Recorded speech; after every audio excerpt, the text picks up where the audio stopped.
నీట్పై నిరసనలు హోరెత్తాయి. కశ్మీర్ నుంచి కన్యాకుమారి వరకు ఆందోళనలు కొనసాగాయి. సూత్రధారులను అరెస్ట్ చేయడంతో పాటు విద్యార్థులకు న్యాయం చేయాలన్న నినాదాలు ప్రతిధ్వనించాయి.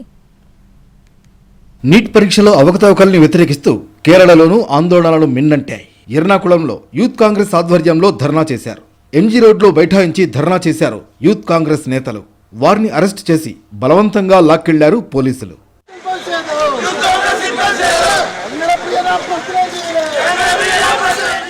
ఢిల్లీలో యూత్ కాంగ్రెస్ ఆధ్వర్యంలో ఆందోళనలు మిన్నంటాయి. యూజీసీ నెట్, నీట్ పీజీ పరీక్షల్లో జరిగిన అక్రమాలకు వ్యతిరేకంగా విద్యార్థి సంఘాలు ఎన్టీఏ ఆఫీసు ముందు ఆందోళన చేశారు. ఎన్టీఏ ఆఫీసులోకి దూసుకు వెళ్లారు. పోలీసులు అడ్డుకునే ప్రయత్నం చేసినా వారిని దాటుకుని ఆఫీసులోకి దూసుకు వెళ్లారు విద్యార్థి సంఘాల నేతలు. దాదాపు 100 మంది ఆఫీసులోకి ప్రవేశించి లోపల తాళం వేసుకుని ఆందోళన చేశారు. ఎన్టీఏను రద్దు చేయాలని నినాదాలు చేశారు. పోలీసులు వారిని అదుపులోకి తీసుకున్నారు. పోలీసుల తీరుకు నిరసనగా నినాదాలతో హోరెత్తించారు ఆందోళనకారులు.